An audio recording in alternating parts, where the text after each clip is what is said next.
बाद मैं सीधे आपको बता दूं इस वक्त देश का हाल क्या है। ध्यान से देखें, भारत में एक दिन में कोरोना के 4 लाख केस। सबसे बड़ी खबर, पहली बार 24 घंटे में 4,01,993 केस। बहुत बड़ी खबर है, पहली बार दुनिया में, पहली बार 4 लाख केस किसी मुल्क में आए, भारत में आए। देश में 10 दिन से लगातार 3 लाख से ज्यादा केस आ रहे हैं। 24 घंटे के अंदर कोरोना से जान गंवाने वाला हर चौथा शख्स भारतीय है।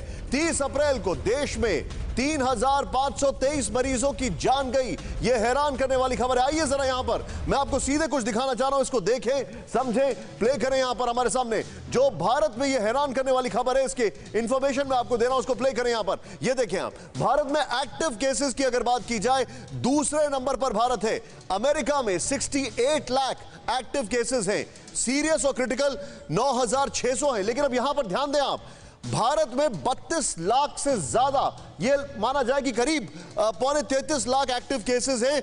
लेकिन अमेरिका के नजदीक लगभग 9,000 क्रिटिकल केसेस हैं। लगभग ब्राजील में 10 लाख से ज्यादा एक्टिव केसेस हैं, लेकिन करीब 8,300 क्रिटिकल हैं। फ्रांस की अगर बात की जाए तो लगभग 9.25 लाख एक्टिव केसेस हैं, लेकिन 6,000 क्रिटिकल हैं। कोलंबिया 1,16,000, लेकिन यह जो आंकड़ा है एक्टिव केसेस 32 लाख। मैं सीधे चलूंगा, यहां पर हमारे खास मेहमान जुड़ चुके हैं, उनके पास, और जितने भी मेरे सहयोगी उन सभी के पास में जाऊंगा। मेरे साथ इस वक्त आप स्क्रीन पर देख रहे हैं पद्मश्री डॉक्टर अरविंदर सिंह सोइन। सर, आपका स्वागत है, chairman Medanta liver institute. I hope आप और आपकी family, everybody is safe and sound. Sir ji, हम ठीक हैं, शुक्रिया। सर, एक्टिव केसेस की ये जो तादाद है, इसका मतलब क्या है? ये जो एक्टिव केसेस इतने ज्यादा हो गए हैं, 32 लाख से ऊपर, इसका इंपैक्ट क्या होता है? देखिए निशांत, जो एक्टिव केस हैं वो ही बीमार हैं, वो ही अस्पताल में हैं या उनको अस्पताल की जरूरत है, उन्हीं में से लोग आईसीयू में हैं, उन्हीं के लिए हमारे लिए ऑक्सीजन की और एसेंशियल दवाइयों की कमी है। तो ये एक्टिव केसेस वो हैं जिन्हें इलाज की जरूरत है, और उन्हीं के लिए ये जिसको मैड स्क्रैम्बल या मारो मार हो रही है ऑक्सीजन के लिए और दवाइयों के लिए और बेड्स के लिए, वेंटिलेटर्स के लिए, ये उन्हीं के लिए है। और ये नंबर हर रोज बहुत तेजी से बढ़ रहा है और ये एक बहुत ही चिंताजनक सिचुएशन है। सर, आप जो बता रहे हैं, मैं देख रहा हूं, थोड़ी देर पहले एक्टिव केसेस का हम जिक्र कर रहे हैं। मैं बहुत सारी चीजें यहां पर, अक्सर मैं आपको ट्विटर पे फॉलो करता हूं सर, लेकिन मैंने देखा कि आपने मेंशन किया एक जगह रिलायंस फाउंडेशन का, किस तरीके से वो ऑक्सीजन को लेकर आ रहे हैं। कई सारी चीजें आप मेंशन कर रहे हैं, अलग अलग कॉर्पोरेट्स आ रहे हैं। अडानी जो है वो 1000 बेड बना रहे हैं, अजीम प्रेम जी काफी कुछ कर रहे हैं। कॉर्पोरेट्स का इन्वॉल्वमेंट से क्या चीजों में तब्दीली नहीं आ सकती है?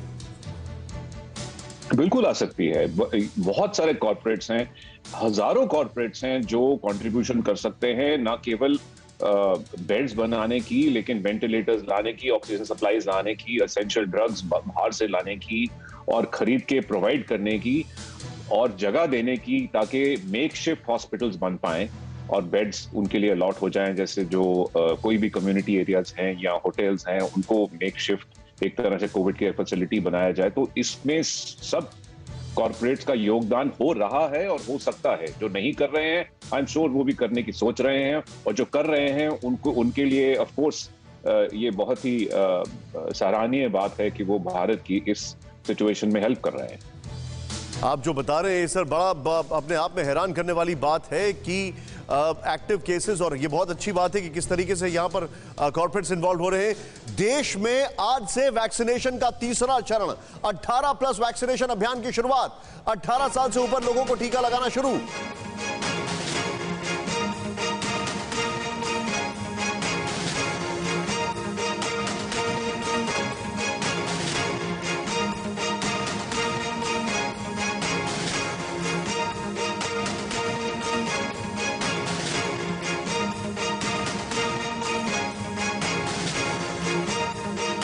ये इस वक्त की बड़ी खबर है, हम आपको बता दें।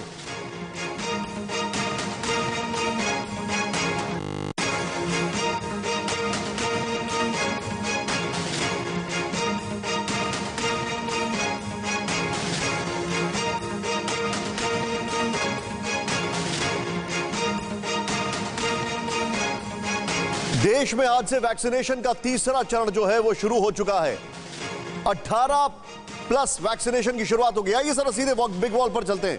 आपको इस पूरे मामले में ये तो सभी को पता है, लेकिन इसमें जो खबर है वो आपको बताना बहुत जरूरी है। आइए राहुल जरा प्ले करें इसको। यहां पर जो हमारे पास है 18+ का वैक्सीनेशन शुरू हो गया है। उत्तर प्रदेश 7 जिलों में 85 केंद्रों पर वैक्सीनेशन। कहां कहां हो रहा है ये बता देते हैं। नेक्स्ट चेंज करें, 18+ की बात कर रहा हूं मैं। 11 जिलों में वैक्सीनेशन सेंटर, राजस्थान में सिर्फ 11 जिले, गुजरात में सिर्फ 10 जिलों में वैक्सीनेशन।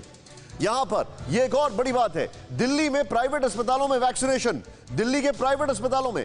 महाराष्ट्र सीमित दायरे में टीकाकरण हो रहा है, छत्तीसगढ़ सीमित सेंटर्स पर टीकाकरण हो रहा है। यह हमारे पास है। नेक्स्ट चेंज करें, कहां कहां टला वैक्सीनेशन ये मुझे आपको बताना है। यह जरा ध्यान से देखें आप, कहां कहां टला। पश्चिम बंगाल, वैक्सीन मिलने के बाद शुरू होगा टीकाकरण। पश्चिम बंगाल ने हाथ खड़े कर दिए सीधे अपने तौर पर। नेक्स्ट, कर्नाटक, वैक्सीन का स्टॉक नहीं होने से देरी कर्नाटक में। नेक्स्ट, तमिलनाडु, वैक्सीन नहीं होने से टीकाकरण टल गया है। जम्मू कश्मीर, 20 मई के बाद वैक्सीन मिलने की उम्मीद है। अरुणाचल प्रदेश, वैक्सीनेशन का प्रोग्राम टल गया है। ओडिशा, वैक्सीन की कमी से टीकाकरण टल गया है। झारखंड, वैक्सीन उपलब्ध नहीं, टला टीकाकरण। उत्तराखंड, वैक्सीनेशन में 1 हफ्ते की देरी होगी। बिहार, मई के दूसरे हफ्ते में शुरू होगा वैक्सीनेशन।